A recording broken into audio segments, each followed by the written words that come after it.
Or season 8, you know, depending on if we're going by production order. I adore Futurama. Name any episode. I've seen it 3 times over and have probably quoted it at some point. And that's why I just couldn't help but make a short video ranking and reviewing all the new revival episodes. I am so hyped for this reboot. And while there is some concern for quality, most of the original team is returning, and I have trust in them. Now, this will only be part 1, and next year I'll make another video following this up, ranking the potentially last 10 Futurama episodes ever. Depends on how well this revival does, honestly. So let's dive right in. First, I'll break down each episode and give my own thoughts on it. Then I'll give it a score on a scale from 1 to 10. And at the end, we'll compare all the episode scores and see which one sits on top. Maybe even learn a little something about ourselves along the way. Oh, and spoiler alert to any episode I'm currently talking about, obviously. Now, you may be asking, how will you be determining the final score of an episode? Do I have some sort of formula or diagram to convert into a numerical value? My ass. All right? The ratings come out of my ass. Now can we get started? Time to rate Futurama Season 11, Episode 1, The Impossible Stream. The raw excitement I felt when I first put on this episode was unmatched. And while the rose-colored glasses have come off, this still holds up as an extremely solid reboot episode to me. Time has been frozen for an unknown length of time, with no time to lose. Oh yeah.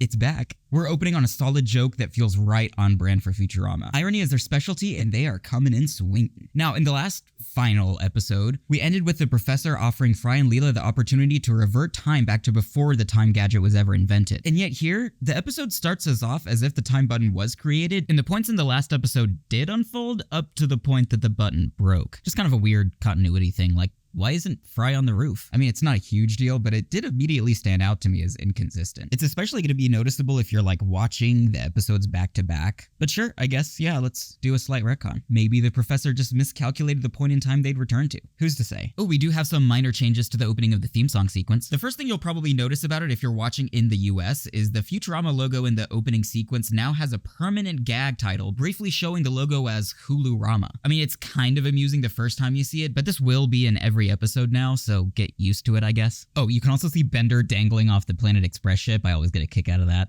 We seem to have survived a massive disruption in the flow of time. Did we get older? Science holds no answer. This time jump kind of confused me when I first saw it, and maybe it's because I'm thinking about it too much, but like, was it just the Planet Express crew frozen in time, or did the whole universe stop for 10 years? Is Kif gonna be all, Amy, you didn't call for 10 years, so I moved on? But yeah, I guess it's more like the entire universe was just frozen and no one else noticed. Moving into the main plot of the episode, Fry sees this day on the calendar and realizes he's achieved nothing in his 23 years in the future. So he decides his new goal in life is to watch every TV show ever made. Personally, I think this is a really solid concept for a Futurama episode. Tons of room for sci-fi and parody, and feels very in character for Fry. Now, this is where we get the first real meta joke of many to come in this episode. With the world's 4th most popular streaming service, I can do it.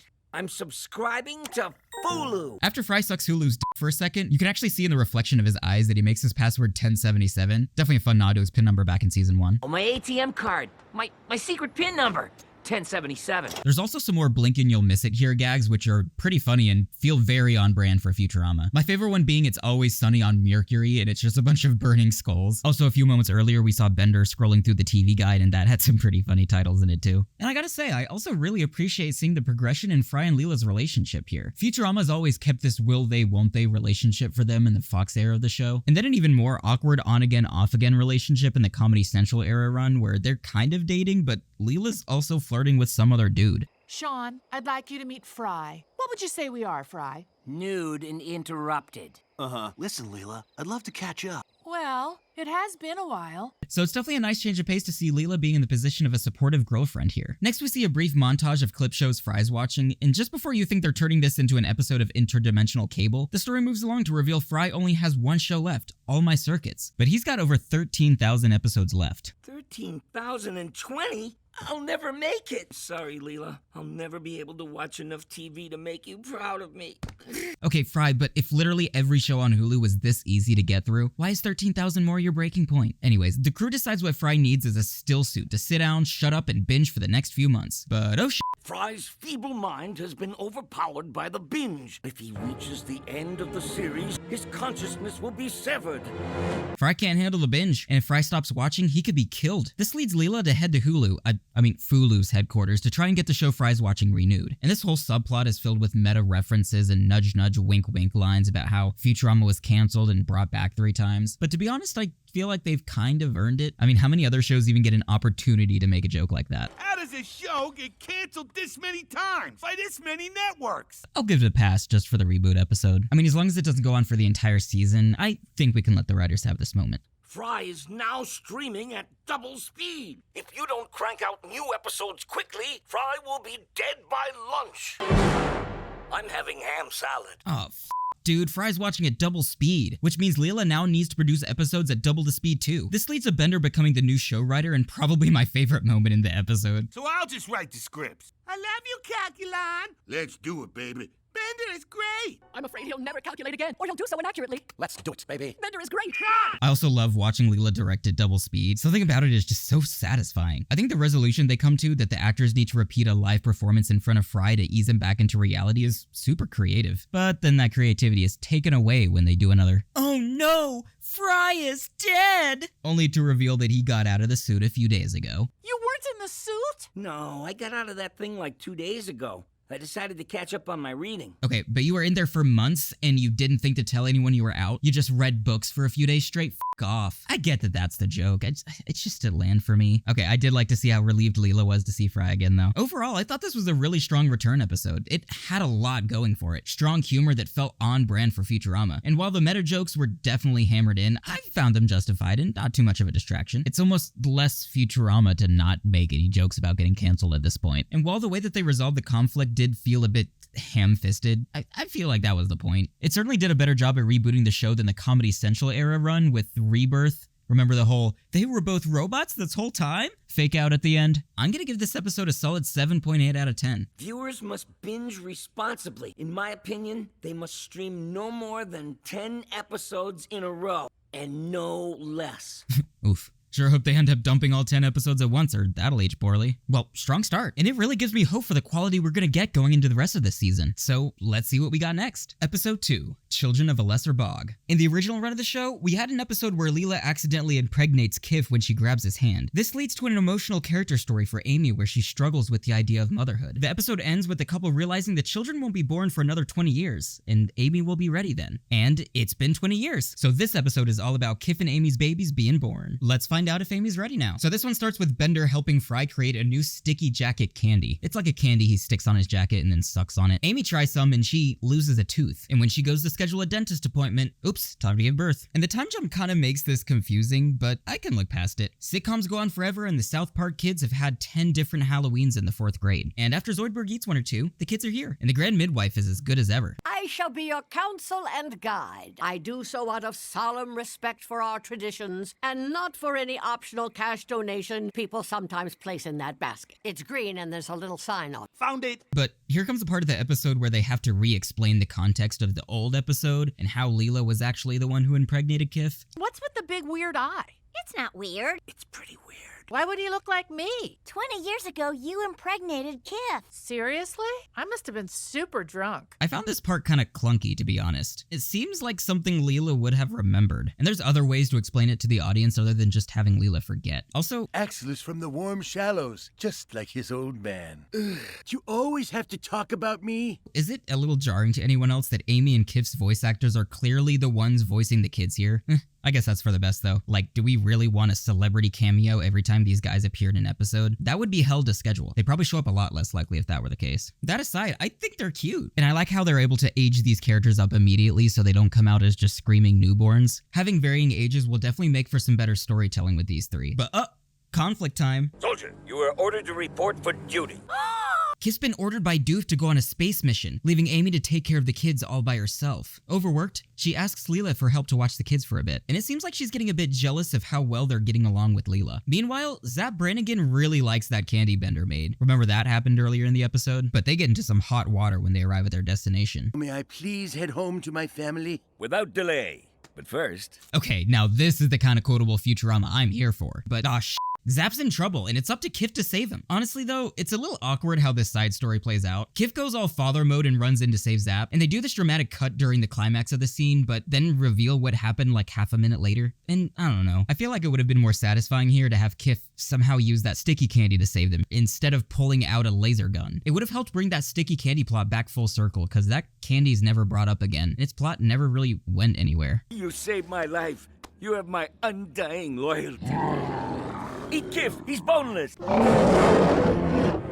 Wait, anything noticeable to you about that groan? That was the groan of a Frank Welker, the iconic voice actor of Scooby-Doo. What's he doing here groaning as a tardigrade? They've been doing some weird celebrity cameos so far. Like, last episode I had Cara Delevingne for half a second as a screaming background character. Anyways, back to the A-plot. The midwife has been watching in the shadows, and due to how she's seen Leela and Amy behaving, comes out to challenge Amy to an ancient ritual. If she loses, Amy and Kif lose custody of their children. The challenge is a challenging challenge. It begins with a simple question. Amy Wong, do you love those children? More than I knew I could love anything. Which is all that truly matters. Okay, I get that this is supposed to be closure, and Amy needs to realize that she is fit to be a parent, and all you need to achieve that is to be truly loving. Sure, like, I'm on board with that, but it's just that ending did not sit right with me. It felt sort of unnecessary for that ancient ritual to exist at all. Why set the stakes so high for a simple yes or no question of if you love your kids or not? Who's gonna say no to that? Talk about unnecessarily traumatizing your kids at a young age. Like, this kid has to come to terms with the idea that he may never see his mom again. Felt to me kind of cheap closure that wasn't fully earned here. Like, they couldn't come up with any better kind of ancient ritual to put Amy and Kif through? Why not take them on a soul-searching epiphany or something? I don't know. Just show us Amy realizing she truly loves her kids instead of just straight up asking her. Talk about telling and not showing. That gripe aside, enjoyable episode. I thought it was sweet. I enjoy deep dive character stories, and this is no different. I love seeing Kif go badass hero mode, and it's a great progression of Amy's character to see her maturing. It may not have as many laugh out loud moments or crazy sci-fi adventures, but it is a grounded story exploring these characters by putting them through new and interesting situations we'd never seen them in before. And I appreciate the idea of expanding the Futurama lore and seeing these kids in more episodes. 6.8 out of 10. Not perfect, enjoyable nonetheless. Wonder what they'll throw at us next. Oh, it's Bitcoin. I guess it's time for the first topical episode of this season. And you know, it's not off-brand for Futurama to cover topical subjects in an episode. Inserting a comparable future version of a current world problem for our characters to face is a theme of countless episodes, and a lot of them work well. A Flight to Remember was a fun parody of the Titanic, and I love the problem with Poplar's satirical take on the fast food industry, but then there's others that have aged kind of poorly in my opinion, like Attack of the Killer app, where the whole gag is making fun of a contestant who was in one season of Britain's Got Talent. So yeah, they could be hit or miss. And they also dropped all 10 episode titles for this season ahead of schedule, so we already knew going into this season that we have several topical episodes popping up. We got Bitcoin, Amazon, one about COVID, and one about cancel culture. And with only 10 episodes this season, that's almost half dedicated to just topical subjects. So let's hope they know what they're doing, I guess. Season 11, Episode 3, How the West Was 10100, etc. This episode starts with the professor declaring bankruptcy due to investing in I borrowed money to invest in Bitcoin. Then the price crashed and I sold at a huge loss. But what? Bitcoin prices are back, you say? To the ship! to the ship. The Bitcoin stuff is a little meh, but I do like the idea of a Western Futurama episode. Even if they have to shoehorn in some excuse for why they have no electricity in this town, being it's all getting used for mining cryptocurrencies. Now, the professor isn't actually investing in Bitcoin, but mining for thallium, a material highly sought after by crypto miners. But this little nugget he has is far from enough to pay back his debts, so he asks the crew to mine for more, or pan for more. And this episode splits the Planet Express team up into a bunch of different subplots. Zoidberg becomes the town doctor, and I'm really looking forward to some quality father-son time. With who? oh snap, Dwight ain't having any of Hermes bullshit. Ooh, and the Borax Kid is back. This time as Fry's personal hero he looks up to in his action books. Leela's not impressed though, and decides to take up a job as a local barmaid slash prostitute, because Amy taunts her, I guess. Meanwhile, Bender's getting some ass. He names him Rusty, but they need to use Bender's ass chassis to pan for thallium in the river. So Bender rides down the trail yodeling a cowboy tune. Just a guy with no ass in his ass. I love this sequence, especially the visual gag at the end where they're just riding on a background conveyor belt. Very Looney Tunes. But Rusty's hurt, so Bender takes him to Dr. Zoidberg to save the day. Meanwhile, Dwight's trying to befriend the town criminal, Roberto, but gets betrayed and ran over. Fry and Leela get attacked by a puma slash mountain lion slash cougar, and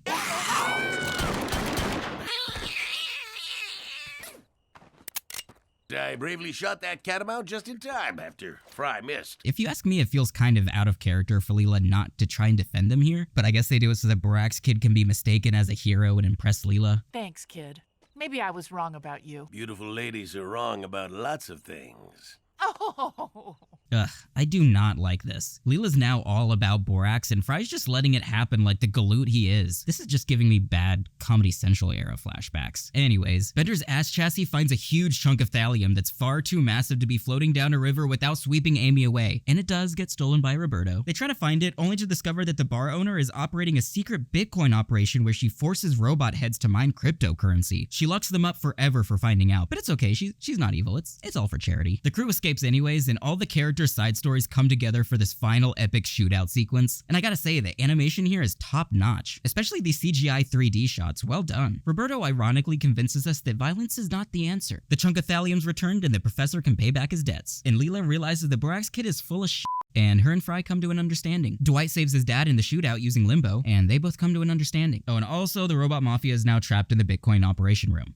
Whew, okay. Well, that was all over the place. I mean, it was kind of fun, but it also felt like there were too many subplots happening all at the same time for any of them to truly be as fleshed out as they needed to be. Instead, the result is a bunch of simplistic stories that are only satisfying on a surface level. And while they do a good job of tying them all together in the end, I would have liked a more focused narrative with more structure. I did feel like they succeeded at making a fun Futurama Western episode, but as it stands, it's honestly kind of forgettable in my opinion. Except for the part where Leela almost leaves Fry again. Like, what the fuck was that? 6.6 out of 10. And spoiler alert, the next episode doesn't fare much better. While the reboot episode was great, the next 3 episodes that follow are textbook definitions of what I'd describe as mid-tier. Next up is season 11 episode 4, Parasites Regained. This is another follow-up story to an old episode back in the Fox era. This time we're following up a story of Parasites Lost, a great episode in which worms began infesting Fry. However, they actually make him smarter, and Leela falls in love with this smarter Fry. But when the parasites are lost, Leela's interest is lost too. But this time the parasites are a nibbler? Okay, that makes sense, I guess. Him being Leela's house pet and all. I do think it's weird that they try and set up this deep friendship bond Leela and Nibbler have together to sell it as a devastating, inevitable breakup later on. But they literally make a joke a few seconds ago where Leela flat out can't even remember he can talk at all. You always forget I can talk.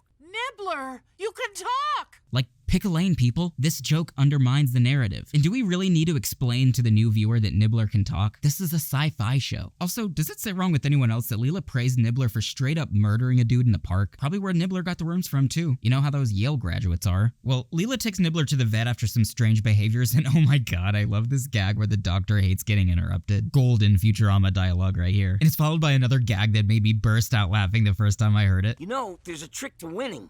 Always be X. Would you like to play? Sure, I'll be O. A new classic Fry line in my eyes. Sad news, everyone. Oh, good, you're already crying. And a professor line. This episode's got jokes. Anyways, while the worms were making Fry smarter, they're actually making Nibbler dumb down to that of an actual house pet. And the professor realizes that the worms have now infested his litter box. And even though his prescribed medication is working, he gets reinfested every time he uses the litter. But Leela refuses to throw out the litter. He needs it to live. It's from his ancestral pooping grounds. So they decide to enter the litter box by shrinking down and destroy these worms once and for all. And let me just say, great premise. This is how you do a follow-up episode without just rehashing the same story beats again. Parasites Lost was a story about love, and Parasites Regained is a story about friendship. So Leela, Bender, and Zoidberg, for some reason, all shrink down and go into the litter. Zoidberg sees some strange orange dust and for plot purposes decides to inhale it, causing some fun hallucination sequences, and they meet some Doom Beetles who agree to help them on their quest to destroy these worms. One wrong mound means certain death. Or just take the roach thopter. What? Then you'll need a guide. Okay, what the f***? Dude, you crashed the vehicle the professor gave you, you're offered a new flying ship for free, and you'd rather go on foot because bleh? For the convenience of plot, I guess. Sure, let's find the worms on foot. And obviously things go wrong. They get attacked by a giant creature, which turns out to be the worms in formation. The worms from the old episode. The crew attack, which alerts Nibbler sitting outside his box, accidentally inhaling the psychedelic orange dust. Wait, what happened to his cone of shame? I guess he only had to wear it for a few minutes. Well, Nibbler's psychedelic trip makes him realize, even in his cognitively impaired state, that he doesn't want the worms exterminated, and that he and them are part of a beautiful circle of life. Leela has a hard time accepting this decision and forces the Doom Beetle to let her try the orange dust for herself, in hopes of seeing what Nibbler sees. This trip leads her to realize that the worms are only making Nibbler stupid due to their own sub-parasites. And oh, that's why Zoidberg came along, so they could make this joke. Bender, stop! It's me, Zoidberg! Sorry! Can't hear your screams over the tapping!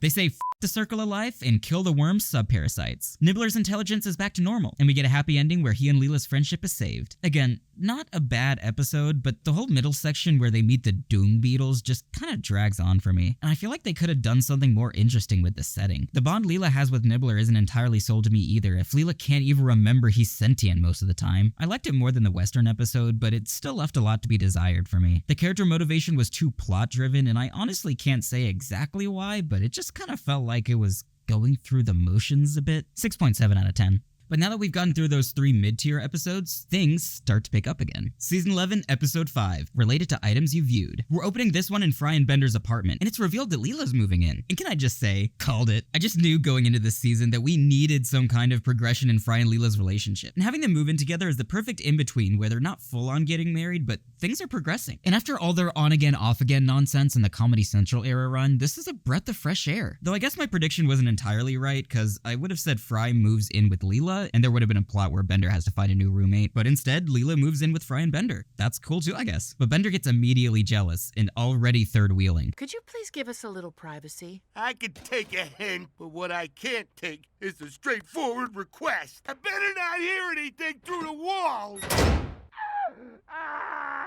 And he cries so loud you hear him through the wall. The kind of joke Futurama does best. Meanwhile, Mamazon is driving Planet Express out of business. Oh, did I mention this is technically another topical episode because it's all about Amazon commentary. One of the few customers Planet Express does have left expresses their distaste for Mamazon as a company, driving out all the small mom and pop shops. During a meeting on the moon, they get bribed into agreeing to Mom's demands. And I love this reoccurring joke throughout the episode where someone hates on Mamazon and then immediately backtracks it with a compliment or justification as to why they'd continue to use the service anyways. That warehouse is hiding nightmares beyond horror. Love the return policy, though. And after some grade A Futurama ironic dialogue exchanges, Mom agrees to give the crew a tour of her Mamazon facility. I guess she has nothing better to do. What's her motivation here exactly? Well, Bender decides this is the perfect outlet to throw his tantrum over the jealousy of Fry's new roommate, and announces that he's joining the Mamazon workforce. Leela could not give any less of a shit, and sends her and Fry down on a shopping spree where they use Mamazon to redecorate their new apartment together. Super fun sequence, and I feel the writers did a perfect job of having them go through the couple's quarrel without derailing the whole story. They're able to make up quickly, and I couldn't be more thankful that this argument did not drag on for the rest of the episode. Switching gears to Bender, he's fitting right into the Mamazon workplace environment. Too well, actually. They tell him he can never leave. He's somehow able to use this universe's version of an Alexa to send a distressing call for help to Fry and Leela during their shopping spree. And how is he able to send this message, you might be wondering? I don't know. Well, at any rate, they confront Mom once again and deliver some more Amazon social commentary that hits pretty close to home. What kind of threat is that? Everybody knows I'm evil. Mom tries to see what all the fuss is about, but the Mamazon AI Invasa decides Mom's no longer in charge, and suddenly begins physically expanding the entire warehouse at massive speeds. So Mom teams up with the Planet Express crew to try and blow up the whole thing? Well, it doesn't work, and begins expanding so fast that it grows through their ship. So fast, the spaceship can't even fly fast enough to escape. Mom attempts to confront Invasa head-on to put an end to all this, but realizes she's still making all the money from this disaster, so decides to keep it running. In 5 seconds, you will collide with your destination. Ow! Okay, when did they install Invasa in their Planet Express ship, or is this just the regular ship AI? Either way, it's hilarious. Bender's rescued, but they're all stuck in a giant Mamazon warehouse that continues to grow, now encapsulating the Planet Express building. They all freak out that the sun's being blocked out, but obviously the warehouse just keeps expanding until it encapsulates the sun too, and the professor realizes it'll just keep expanding forever. The entire universe will soon be inside of it. Eventually, Mamazon encapsulates everything, and everything will be as bad as it's always been. In other words, everything's back to normal. Bender realizes that he prefers being a third wheel. He's proud of it even. And the trio live happily ever after. The end. Well, I gotta say, that was a huge improvement over these last 3 episodes. I had a blast with this one. And so far, I'd say it's the episode that feels the most true to form. It really does feel like I was right back in the Fox era run of this show. Although, I did find the whole third act conflict of Invasa expanding indefinitely and that being an issue that solved itself kinda clunky, narrative-wise. I mean, I would have liked to see a bit more of Bender's personal struggles fighting against the Mamazon workers, and less time with Mom slapping people and laughing maniacally at her sales numbers. A high point of the season for sure, but personally I did actually enjoy the reboot episode a little more, so I'll give this one a 7.7 out of 10. But that's what I'm talking about. That is Futurama. Fun, sci-fi driven character adventures. Can they follow it up with another good one? Let's see. Season 11, Episode 6. I Know What You Did Next Xmas. Ooh, it's an Xmas episode. We haven't had an Xmas with the Planet Express team in a long time, at least a canonical one, but we don't talk about that episode. This one opens with Bender receiving a mysterious letter. Oh, and we get some backstory context for new viewers on what Xmas is all about. Something went tragically mashugga. His naughty, nice sense of malfunction. Yay! Santa's here!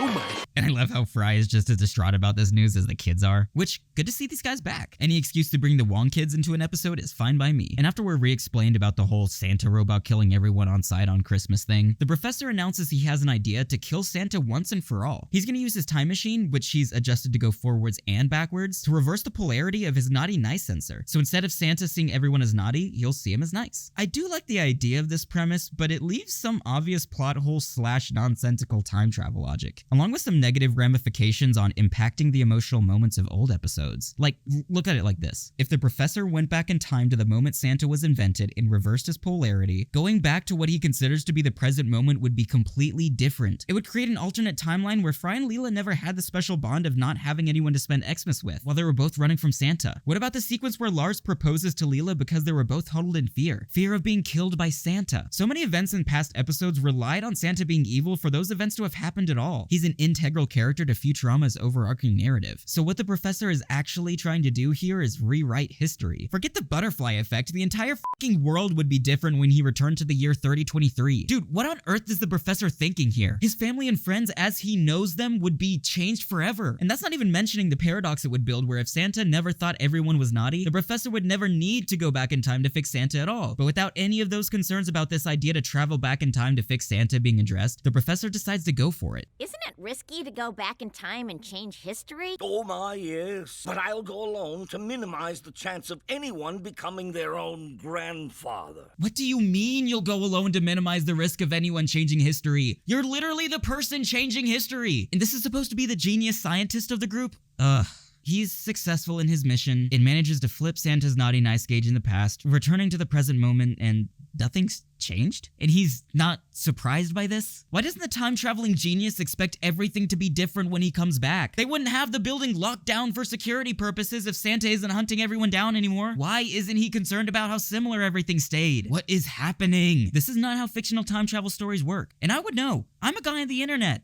Maybe there's a twist coming up I stupidly haven't noticed yet? Well, I guess I should shut up so we can find out. Everyone leaves to spend Xmas Eve with their family, all except Bender and Zoidberg, who both have no families to go home to. Yep, no family. No siree, especially Zoidberg. No one he could possibly see or visit on the holidays. Total loner. No one of value worth mentioning. And now we all move on without another word on that. Zoidberg and Bender get drunk and come up with a crazy idea. We could drunk drive the time machine to last Xmas and kidnap him. And their stupid friend's holiday will be ruined. They're gonna drunk drive the time machine to last Xmas and kidnap this now good Santa, who would be delivering presents and making all their friends happy, unless they intervene out of petty jealousy. Pretty in character for Bender, I gotta say. Zoidberg less so, I feel, but I guess he was drunk, and who hasn't kidnapped a few murdering robots in a drunken time-traveling rampage a time or two? So after time-traveling back to last year's Christmas and grabbing Santa, they return to the present moment, but now Santa's loose. What do we do? The time machine. Good idea.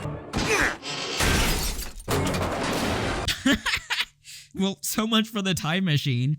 Okay, well, Santa trips and falls during his rampage and kinda dies of electric shock. Wasn't electric shock something robots used to get high off of? Well, whatever. Bender and Zoidberg have officially killed Santa. And oh shit, another letter. Things are getting heated. My favorite part of this episode has got to be the montage of these two failing to hide Santa's body. Golden moments here. We'll dissolve Santa's body. Professor has some acid upstairs. I'll go fill this trash bag. Oops. Remind me, is this the ground floor? We also get to check in with the Farnsworth family, consisting of the professor, Q*bert, and Fry. Dude, that is awesome. You know, this is a really sweet moment. The professor, in most cases, doesn't like acknowledging the fact that Fry is his great-great-great-great-great-uncle. Inviting Fry to his family dinner is really nice to see, and I love to imagine this is now a tradition they do every year. And he 3D prints their dinner. That is such a Farnsworth thing to do. And then Fry also hops over to see Leela's family for a bit. Love that. But in this gathering, Fry and Leela realize that Bender's nowhere to be found, and they decide to... Uh-oh. Surprise! Bah, humbug! Stakes couldn't be higher when Santa shows up to his own funeral, and he's still set to kill everyone. Oh, now it clicks with me. Okay, well that makes the time traveling nonsense make more sense. My gripes with this premise were actually foreshadowing the eventual twist that the professor doesn't really fix Santa at all by reversing his naughty nice polarity, but directly causes Santa to become the naughty killing machine he is, in this very action. The whole reason Santa's evil in the first place is because the professor went back to fix the normal Santa that wasn't killing everyone? Okay, well it still makes no sense, but fun time traveling stories rarely can. Alright, I'll give this one a pass. It was a fun ride. Oh, and time for twist number 2.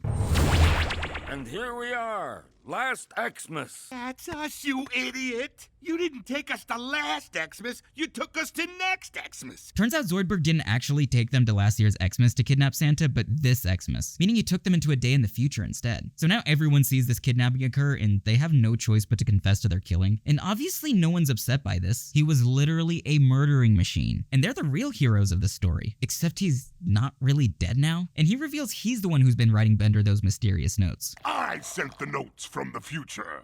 I don't know, man. I mean, I know Robot Santa's a great character, and I would hate to lose him in future episodes, but I feel like this takes a lot of the honor out of that ending. To have Robot Santa come back to life afterwards, I mean, it kind of takes away the whole heroes thing, because now Santa is just gonna be back killing everyone next year. And what exactly does Santa know Bender does next Xmas? Befriend Zoidberg, of course. Because I knew what you did next Xmas. You became friends with Zoidberg, so I'm blackmailing you. No! Okay, wait. What? This is a paradoxical episode about time travel shenanigans, and yet this is the moment that now makes the least sense. How would Santa know what's gonna happen next Xmas? The professor is the one with the time machine, not Robot Santa. Why is Santa leaving blackmail notes to Bender about something he hasn't done yet? How would Santa know? He knows when you're awake, not when you're going to be. Okay, I'll be honest, that ending kinda soured it for me. Santa should have stayed dead. You brought Calculon back to life 3 times. Why not Santa too? Moving past that, it was a really fun episode, and I can see it going right into our annual holiday specials collection to watch every year. I appreciate the strong sci-fi elements and no topical references to speak of. Some great character moments too. We've never really seen Bender and Zoidberg together this much, and they bounced off each other well. I'll give this one a 7.4 out of 10. Keep this pace up, I'm loving it. Oh no. We're doing this now? Alright, guess it's time for the COVID episode. Probably the episode I've been most concerned about. Cause here's the thing, topical subjects, hard to do well. Animated shows like this take years to produce, so how topical can you really be? South Park did it well because their production time is insane. They were releasing COVID specials during the pandemic, and that's a huge part of why it worked. But it seems like the Futurama writers came back during or shortly after the outbreak and wanted to join in on all the social media buzz with the staying at home memes and why you should or shouldn't get vaccinated. You remember the kind of jokes I'm talking about. But those jokes were trending 2-3 years ago at this point, and we were all part of it. So this episode is gonna have a very hard time being anything more than rehashing old COVID jokes. And social media makes it especially challenging in this day and age for shows with slow production schedules to really pull off topical subject matters in a way that doesn't feel immediately dated. Well, maybe they'll pull through and create a classic episode out of it. Season 11, Episode 7, Rage Against the Vaccine. Already starting out with a dated joke, New York has finally extinguished COVID-19, 1,000 years later. Just as they announce this, a brand new variety arrives, Explosive 19, and the symptoms are coughing and angriness. And uh-oh, looks like Leela's got it already. Better lock her in the Angry Dome. We are dealing with a highly contagious virus, so we'll need to practice hygiene theater. Okay, that whole hygiene theater line was right on the money. And everyone wearing their masks wrong is kind of funny, but it was funnier when they did it in South Park first. Hermes declares the suspicions that this virus originated from zombieism, but it's brushed off by the others as just another conspiracy theory. He's convinced nonetheless and sets out on a trip to find a voodoo cure. Meanwhile, the professor and his long-standing rival Wernstrom argue over who's developing the best vaccine, and them trying to show each other up by which vaccine has the worst symptoms did get a few chuckles out of me. There's also a subplot where Fry visits Leela at the Angry Dome to keep her company. Mad TV. Nice. May I take your tray, ma'am? You may not take my dang tray! Ow! Why do we have to serve shish kebab? That was the best joke of this episode, by the way. But oh no. Hermes' train crashes because everyone gets the virus. He still arrives in New Orleans, and it's literally a swamp of garbage. I don't know if I should laugh or be upset at where the direction of our future is heading. Anyways, Fry decides he can't stay apart from Leela this long and joins her in the dome, knowing he'll get infected. But it's a sweet moment. Hermes finds a robot made out of bones that agrees to help him find the voodoo witch or whatever. And this bone dude is a fun new character. He reaches the head of the voodoo HQ and Oh god, it's Barbados Slim? And his nipples are so close together. Why are they so close together? We're not about to make more jokes on La Barbara cheating on Hermes more, are we? Sadly, curing zombieism is the kind of voodoo I don't do, and I'm afraid. Afraid she might be too sexually attracted to you to think straight? You're mostly right. La Barbara? Yep. Okay, no thanks. This joke was exhausted before you even revived the show. This is like watching someone kick a dead horse to try to get a laugh out of me. We like Hermes. Why do you think this is funny? Well, they think Hermes' theory on explosive 19 being a strain of zombieism is true, so they start to work on their own vaccine. Over in New York, they're getting invaded by Omicrons just so they can make a joke about an Omicron variant. Then the whole city gets infected and beats the crap out of one another. But Hermes comes in with free voodoo vaccines to save the day. And seeing them work, the professor apologizes to Hermes for doubting his voodoo magic methods. End episode.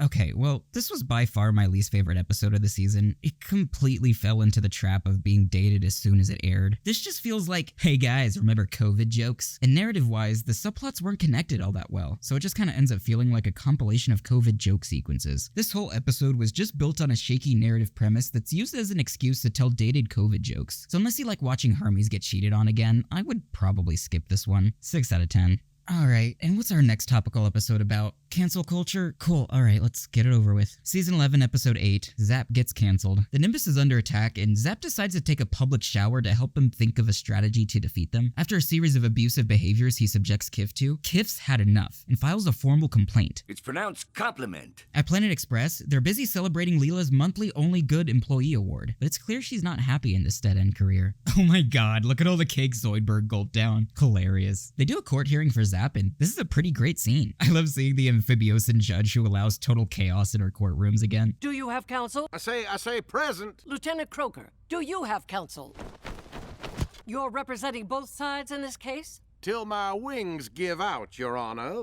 I'm going to allow this. Zapp's found guilty by his own lawyer and is officially canceled from duties until he undergoes mandatory sensitivity training. And this is no ordinary teacher. He's gonna put them through a simulated crew mission where they're abused to learn what it's like when they do it to their own crews. Over at Dupe, Leela gets a call and she's hired as Zapp's replacement. She has Bender and Fry come along naturally, and they already love her more than Zapp because she's not Zapp, basically. Their mission is to win over a peace treaty with a new planet civilization, but Leela's turned off by their local customs involving groping and squeezing all your knobs. The Nobbles, that's not their official name by the way, I just like to call them that, gives them a tour of their advanced civilization, consisting of all air-powered technology. Leela's impressed, but the Dupe captain explains to Leela that in this mission, they're actually tricking the civilization into signing away air rights to share their only natural resource with Dupe, and explains that the alternative could be war to take this air by force. Leela's conscience gets the best of her, and she can't go through with this alliance, mainly since she doesn't want to perform the ancient nobbling. Over at Zapp's sensitivity simulation training, their teacher takes a public shower to humiliate everyone, but at least he used a curtain, Zapp. He asks their crew to perform a simulated battle, but I don't think this is simulated. Hey, man, that's catchy. What song is that playing on the emergency siren? It's the emergency siren. We're under attack.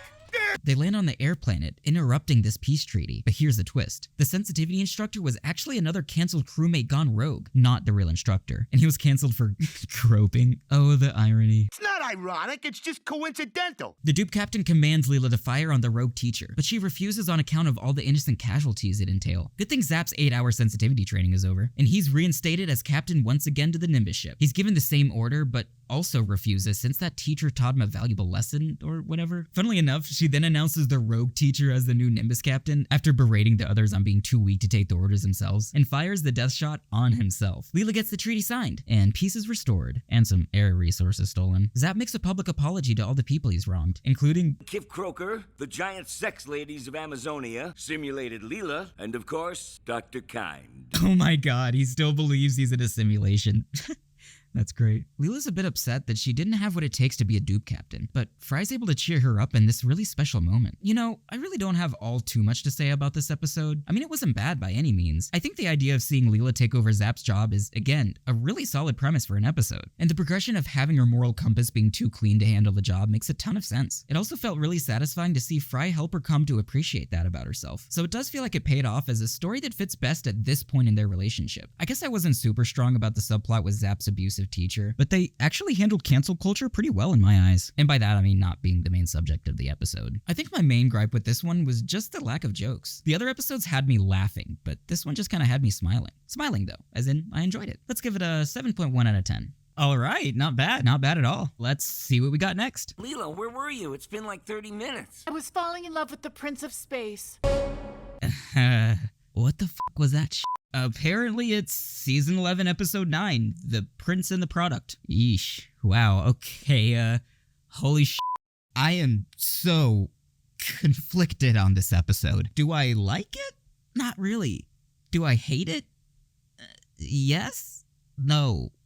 Maybe. And of course, it's an anthology episode. I've never really been a huge fan of anthology episodes. They just kind of sit in that time filler category for me. Now, in the 52 episode Comedy Central era run of the show, we had a total of 4 anthology episodes, which a lot of fans, me included, didn't like. Why? Because the original Fox run of the show only had 2 across its 72 episodes. And why do we need so many stories about Futurama crew but as fish? I mean, I don't hate them, but I really would call the non-canonical shorts Futurama at its worst. Okay, so the first problem I have with this episode is it does not immediately inform the viewer that this story is not canon. It opens as any other Futurama episode would. The crew needs to deliver a package to insert plot-relevant detail here, and this time it's the King of Space himself. But when Leela meets the Prince of Space, she decides to dump Fry's ass 30 seconds later. I hate this. This is like, what's the #1 worst thing the Futurama reboot could have done? Oh, it's bring up another conflict around Fry and Leela breaking up again. You cannot craft a relationship for over 100 episodes across 20 plus years, building up the foundation and deep bond between these two characters, only to ditch it all in 30 seconds for some cheap gags. Bad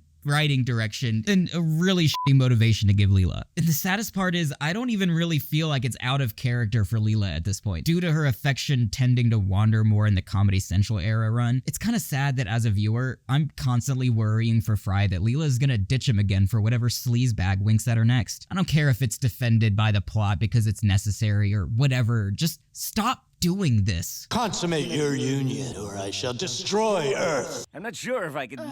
Move it. Oh, for God's sake, censor it! Approved for all audiences. And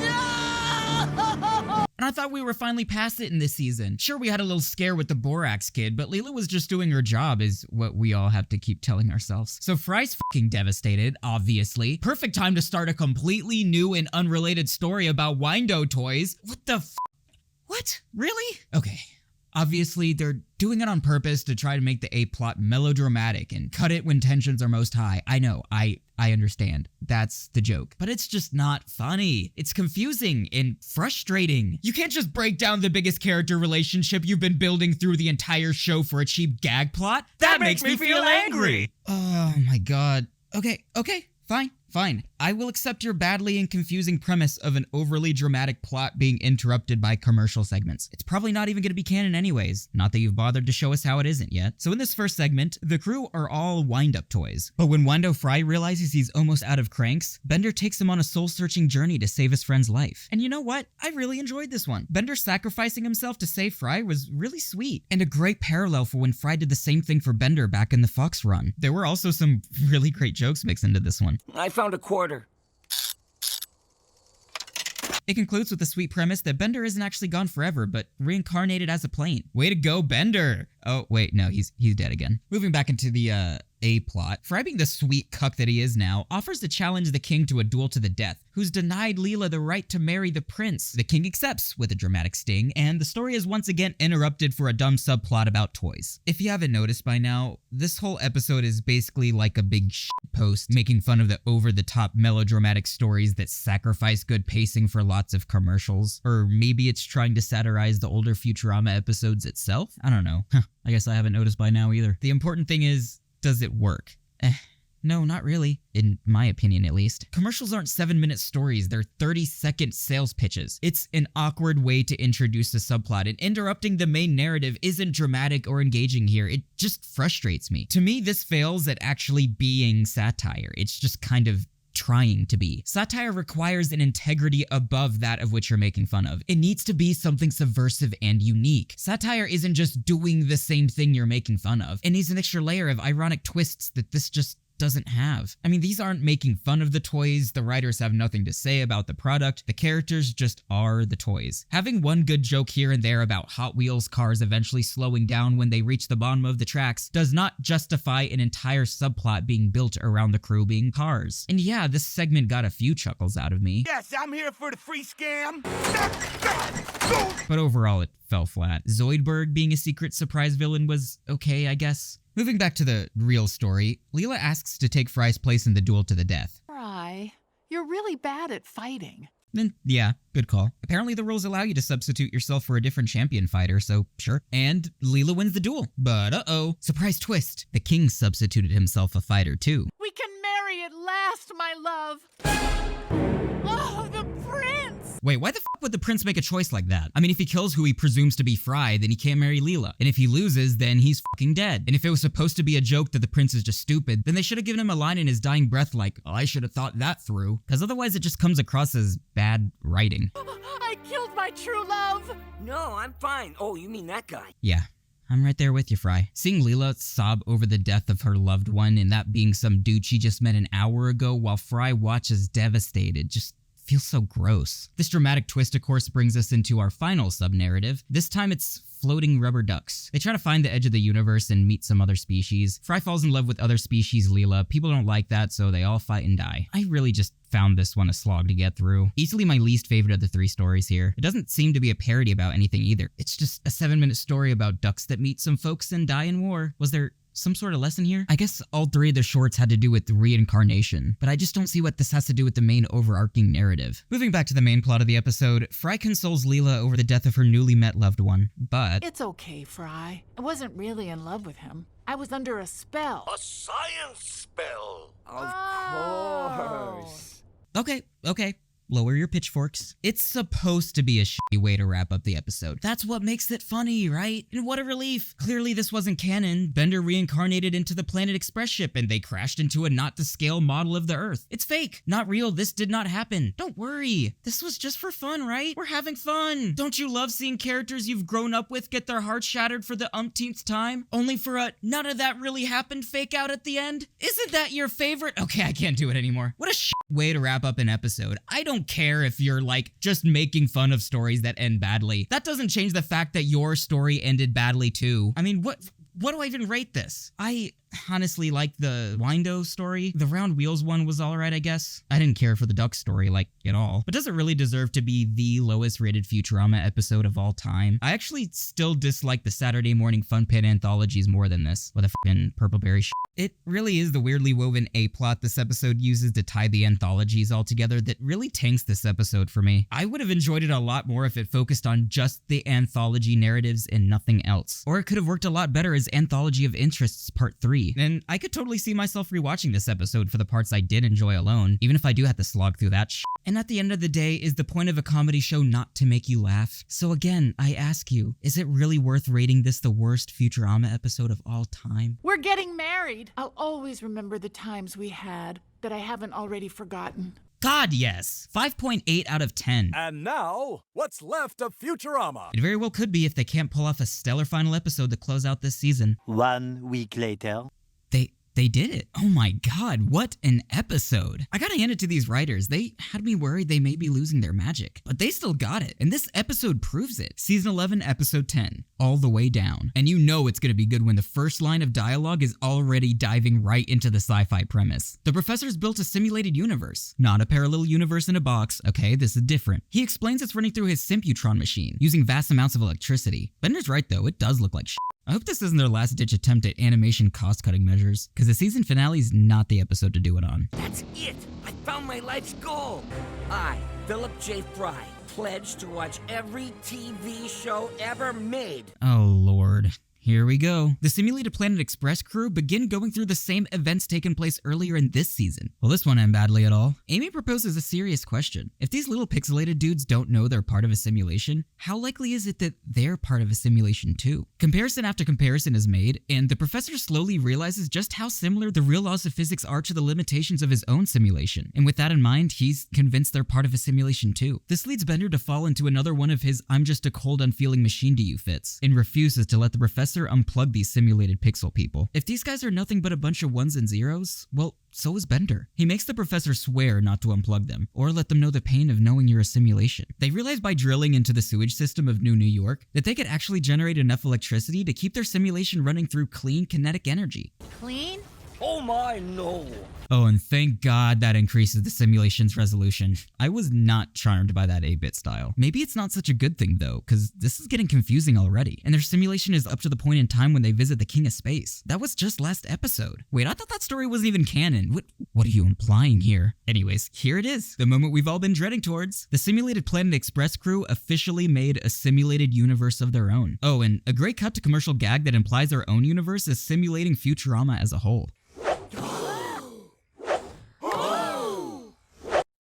But here's the thing, it's not just a one-off joke. There's an entire implication within this story being made that leads to an inevitable conclusion that the Futurama crew we've been following all these years truly are simulated. But they are, aren't they? Maybe not with 1 and zeros necessarily, but show creators build whole universes for these characters to explore, and the writers give them depth. They can feel, laugh, and love. They may be nothing but animated puppets on a TV screen, but they feel real to us. When you spent 100+ episodes laughing alongside these characters, they feel real to you too. Simulated Professor and Amy have the same debate on whether they may be a simulation or not, but Simulated Amy thinks she may have an idea to determine once and for all if they truly are simulated. And I do appreciate they chose Amy to be the professor's voice of reason here. Seeing as she does actually have a doctorate in applied physics, it would make the most sense for her to be the one challenging the professor's theories. I tend to forget Amy is the professor's assistant, since it's rarely brought up at this point. They're gonna force a magnetar to collapse, which they believe should overload the computer system running this simulation, if there is one. Then their laws of physics would fail and they'd know for sure if they're a bunch of fake posers. Back in the real Futurama universe, the professor's freaking out. His Simputron absolutely cannot handle the magnetar collapsing, and he made a promise to poor old Bender. So Bender wants to enter this simulation for himself to warn them of their simulated fates. You'd take his place in the simulated world. Well, what would happen to him? He'd be pushed through to the sub-simulation. And that Bender? It's Bender's all the way down. All right, I'm going in. Man, that gave me chills. Knowing he'll be replacing simulated Bender forever, and with no way of returning to the universe above, Bender insists he needs to warn these people, and they're no more real than he is. Well, they definitely have an obligation to keep this simulation running now more than ever. Now the real Bender's a part of this thing. Bender makes it, and begins delivering the bad news, only to be interrupted by simulated Fry, who realizes to him, it truly doesn't matter if they're simulated or not, and no matter how simulated they may be, his love for Leela is real. And even though it doesn't really matter either way, they're still gonna sit back and enjoy the show. Back in the main universe, the Simputron's about to give out, but just before the professor pulls the plug, Bender reboots, asking the same question our original Bender did when he entered the simulated universe. Where am I? So cool, dude. Could this be implying that there's a Bender in our universe that comes into theirs to save them? Or maybe it's Bender's all the way up and down. Gotta love it though. This new above universe Bender comes with the knowledge of how to save the Simputron. The crew needs to underclock the Simputron to run so much slower, a simulated second would take centuries to play out in their time. While there's plenty of disappointment that they won't be able to spy on their digital friends anymore, these pixelations witness the most magnificent feature of nature imaginable, as Fry and Leela slowly close in to share a kiss. What an amazing episode. This truly may be one of my new favorite Futurama episodes of all time. It had it all. The witty ironic humor, the great emotional character moments, all told throughout a sci-fi adventure of mind-boggling existential dread of infinity. I'm truly having a hard time finding anything negative to say about this episode. I guess it wasn't the funniest of episodes out there, but who cares if I wasn't laughing all the way through? I was too busy being at the edge of my seat. I think I may honestly like this one more than Meanwhile. And it isn't even planned as a final episode, it's just a season wrap-up. I could not have asked for anything more out of a new Futurama episode than this. They really were holding the best for last here. I couldn't see myself rating this any lower than a 9, so I give it a 9.1 out of 10. But it's time to see how the whole season fared, and unfortunately they were not all winners here. Let's see how all the episode rankings stack up. First we have All the Way Down with a 9.1 out of 10. Second place is The Impossible Stream, followed by Related to Items You Viewed, I Know What You Did Next Xmas, and Zapp Gets Cancelled. All good episodes if you ask me. Moving into the lower end of the spectrum. Number 6, Children of a Lesser Bog. Number 7, Parasites Regained. Number 8, How the West Was 1010001. 9th, Rage Against the Vaccine. And in dead last, The Prince and the product. No surprises there. I mean, this season opened pretty damn strong, and finished even stronger, but it also makes a great example of what I'd describe as a mixed bag. I mean, while I did rate at least half of these episodes above a 7 out of 10, this season also broke the record twice for the new lowest rated Futurama episode ever. Not even just my own personal ranking, but like everywhere. So we really can't call this a straight up win. I hate to say it, but there is a real decline in quality here, and I think I may know a few reasons why. I think this season's direction was too focused on trying to make Futurama but with more modern day problems. Like, the creative team's main focus was to tell stories that couldn't be told 20 years ago because Amazon wasn't big back then or COVID hasn't happened yet. This, however, translated into a change in tone where too much of the storytelling focus was put into relatable current day issues when this was never what Futurama was truly about. In an interview with Uproxx, David X. Cohen explained how he believes it was wise of them not to go too deep into pop culture references compared to other shows on Fox at the time. And now they're making episodes on cancel culture and COVID? Should someone tell these guys that this isn't South Park? It used to be every episode was a new creative sci-fi adventure. Now it feels more like a social commentary topic of the week. Like a, wow, these guys from the future struggle with the same problems I do. Which, don't get me wrong, they did it in the past, but never to this extent. And funnily enough, my lowest rated episodes of this season were also the ones that had the least amount of sci-fi attached to its premise. There's almost like a correlation between the amount of social commentary and the amount I disliked the episode. The sci-fi that was here wasn't the best in execution either. Like in Parasites Regained, where shrinking down into Nibbler's litter box to exterminate his worms is a great sci-fi premise, but the execution is more like them getting lost in a desert until they happen to stumble across their target despite their poor decision making. On top of that, there were also quite a few moments where motivations were too out of character. Fry seemed to take a major backseat in this season. I mean, Fry used to be the main protagonist, the character who is more familiar with our point in time and sees the future as strangely as we do. Now he's mostly just delegated to the guy who spits out dumb one-liners. Like, take this moment from All the Way Down where Amy's explaining how breaking the simulation could work, and Fry's so out of it that he thinks she's talking about a new soda, but then 20 seconds later, he delivers a perfect analogy to summarize her thesis. Like playing a new video game on a crummy underpowered game system. What is this, Star Trek? And I'm sorry, is this a character or a one-note joke dispenser? There was one episode that focused on Fry, and it was the first episode of the season. I mean, I'm fine letting some characters that haven't gotten as much screen time in the past have their moments, but we are starting to stray pretty far from the series' roots. And I think it's finally time we answer the question. Was it worth it? Was it worth bringing Futurama back, or should it have stayed dead? I think we can objectively say there has been a decline in quality, but I mean, duh.